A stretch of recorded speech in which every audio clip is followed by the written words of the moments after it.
2 years ago, 3 years ago, and now, I guess, like a startup entrepreneur situations are totally different in Tokyo area. Try to, like establish and become the unicorn. And like this year, we launched the 40 to 60 programs, acceleration programs, to send like a Japanese entrepreneur to all over the world. So like this is a really unique environment in Tokyo. So we try to do something to create a more unicorn decacorn from Japan. Like we are trying to be a friendly of like entrepreneurs, foreign entrepreneurs, but living a life in Japan is totally different from the like your mother like country for sure. So I think like startup visa would be a like gateway.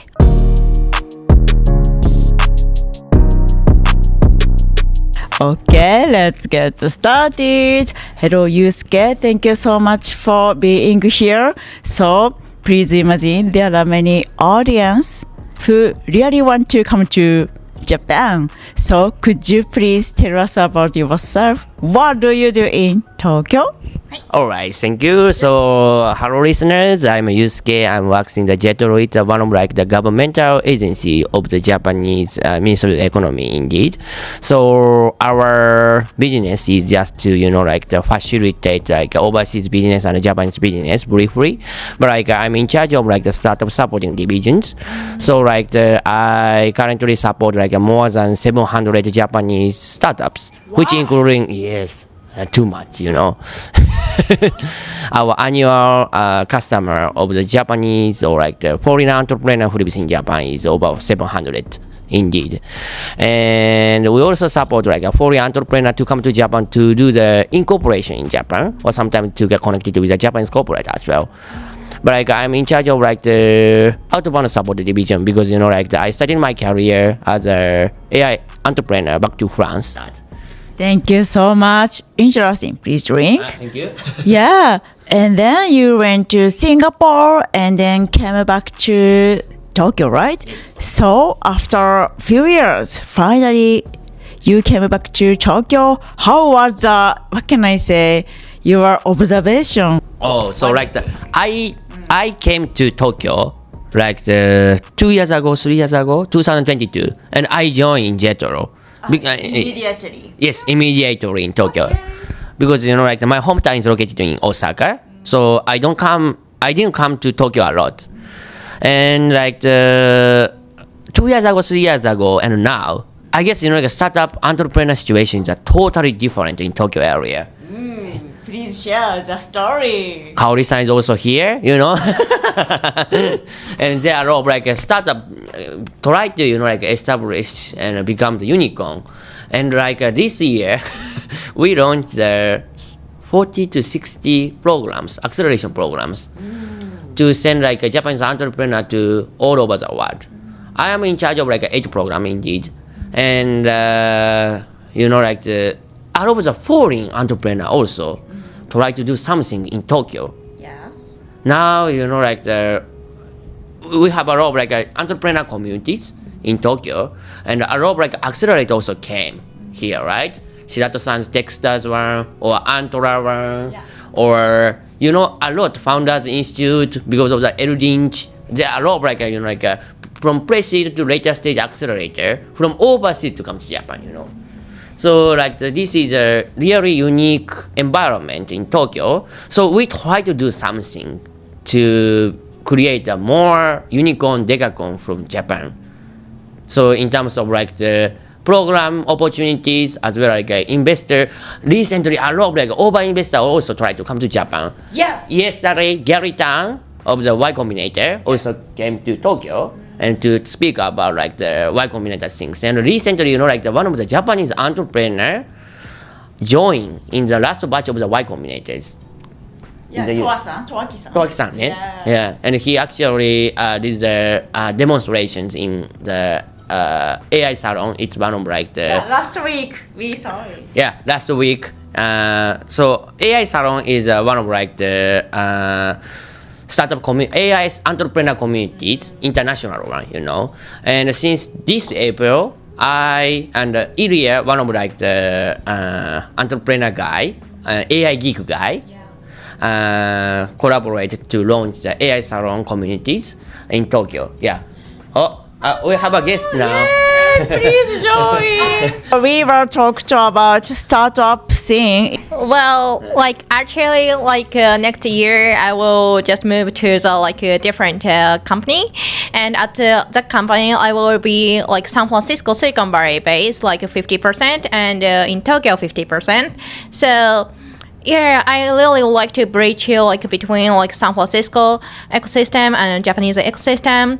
So yeah, to that like I really like exploring the opportunity and input everything about the company. So, but feel free to like reach out to me. I'm always like your side, and I'm happy to like help you all like your other supporter. Thank you.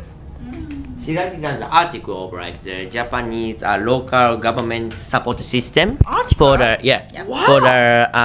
for the entrepreneur, like which local government is really friendly for English speakers or something like that, you know. And like there is some like comparison table, like this local government English okay, and the subsidy they have. And like the startup visa supporting system or something like that. I guess you know like all of the foreign entrepreneur has to read about that as well. Yeah. You are right. Yeah, thank you so much. Like maybe like Yusuke mentioned that like lots of like administration, and actually like we are try to be a friendly of like entrepreneurs, foreign entrepreneurs, but living a life in Japan is totally different from the like your life, your mother like country for sure. So I think like startup visa would be a like gateway of that, like living a life and have like your side people like. So yeah, please check it out if you are interested in that. Yeah. And I'm happy to like introduce someone who are friendly for you. Yeah. Yeah, it's a really important thing. Yeah. And Waymo also will come, you know. Waymo. Waymo. Yes, from yesterday's news, isn't it? Yes, I'm so like excited about Excited. that. Nihon Kotsu or Yeah, Tokyo. the Yes. Nippon Taxi and the Go. It's one of like a conglomerate. You know, like it's one of like Japanese unique applications to hire the like a taxi. Yes. Which is like a Go. But Uber also came in. Go. Yeah. It's, I collaborated with the Waymo, so maybe like in Tokyo also, like we can take the fully automotive taxi experience. yes. Yeah, I'm so excited about that, you know. Yes, Yeah. so excited. So Actually, like in San Francisco, there is not only like Waymo, there is like other competitor as well. So there's Zoox. yeah, Zoox. Zoox, Yeah. Zoox as well. So there's such kind of competition if in Japan, it will be more interesting, Yes. exciting moment as well. Yeah, it's a really exciting moment, but I would like to create more Japan start such kind of like services for the US. Yes, yes, see, yeah. yes, that's true. Yeah. Actually, like we know, like some of our portfolio are trying to do such thing, like for example, like SkyDrive, maybe MOB, maybe like some of them can be like beat way more. Now you know like the AI, right? The AI, like the half of the startups is actually the application of the AI side, right? But like the what kind of like the AI startup become like the so gross infrastructure. Everything infrastructure is important because the infrastructure takes everything. Yeah. OpenAI they have an infrastructure of the LLM, so that's why they take the almost all of the market, you know.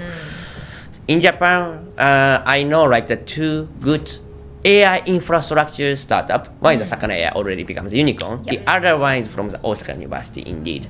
Osaka University? Yes, Osaka University spin out startup. I would like to invest by myself indeed, you know. And they actually like create like a unique system to generate like the more minimum language learning system to generate, you know.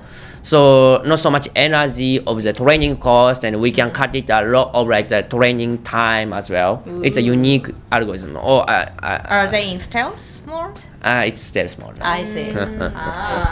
But they try to go to the States, to get fundraised. So I would love to introduce the technology to the US tier 1 venture capitalists, Definitely they got some like positive attention Yeah, from for them. sure. Like next Sakana AI. Next Sakana AI. Yes. How about your milestone? My milestone? As a Jetro and as your personal whatever. As a Jetro? Do you have an event in next year? Oh, so like the first of all, like this year, I and Ilya launched the AI Salon, but only in Tokyo, right? So we tried to expand like AI Salon community into the Kansai area as well as in the Nagoya area. Nagoya area maybe upcoming February we do the one of like event. And Osaka area maybe the upcoming March or like the May we also try to do some like the demonstrations opportunity over there, Like my short term, like the goal is just to increase more presence of the AI entrepreneurs from Japan to overseas investors as well. And AI Salon community is like a 35 international community, so that's why maybe we can do some of the competitions between each country's community as well. Or like we can create some like a syndicate fund from each AI salon community, and like maybe some of the venture capitalists do some like a syndicate fund, and from this syndicate fund maybe a good a pipeline of the AI startups. Maybe we can do the investment as well. This is what we are thinking with founder of the AI Salon or the Ilya or like the other AI Salon community members. Yeah. Oh, really? This is a short term one. Yeah. Interesting. I didn't know that they wanted to do like make revenue. It's great. Yeah, everything is a revenue, for the sustainable things, For sure. And the other one is, I am in charge of like AI startup entrepreneur to become the unicorn, like the next OpenAI, next Anthropic, something like that. On the other hand, I'm also in charge of like a Web3 sectors, crypto sectors. So like the crypto sector, 2 years ago, 3 years ago, crypto is actually one of like the item to be invested and to get some of like a short-term gain, right? But now like the situation little bit changed. More tech focused one, more tech geek try to improve like the blockchain system, more industrialized one, more industrial, more commercial use to improve like the transaction speed or like interprobability between like the multiple blockchain system, So I guess like Jetro try to launch like a new Web3 programs, maybe in the Middle East or like the Singapore or such kind of area, more Web3 entrepreneur friendly area, and to give them the more opportunity to become like the unicorn, decacorn, such kind of things. Maybe next some of like a coin will come to Japan or something like that. Yeah. The key takeaways from a conversation with Yusuke, Part 1. 1. Tokyo's evolving startup ecosystem. Over the past 2 years, Tokyo has become a dynamic hub for startups. For example, Jetro launched 40 to 60 acceleration programs, sending Japanese entrepreneurs worldwide. Recently, a Japanese founder participant in Y Combinator, his name is Toaki, showcased their AI project in an AI Salon event in Tokyo I attended, highlighting the region's growing global presence. 2. Supportive but unique environment for entrepreneurs. Japan is actively supporting foreign entrepreneurs with initiatives like the Startup Visa and local government programs. For instance, a Tokyo-based program offered resources in English and connects entrepreneurs with Japanese corporates. However, living in Japan required adapting to unique cultural norms, such as navigating complex administrative systems. 3. Innovation in AI and Web3 communities. Japan's AI startups like Sakana AI, which has become a unicorn, and an Osaka University spin-off focusing on energy-efficient language models, are breaking ground in technology. On the Web3 side, Japan is focusing on industrial blockchain applications with plans for a global program launched in Singapore to attract top-tier entrepreneurs and venture capitalists. Thank you so much for watching our podcast today. We hope our episode will help your future and career. And next episode is Conversation with Yusuke Part 2. If you like our episode, please subscribe it and give you a like. Okay? Please promise. バイバイ、またね。チャオ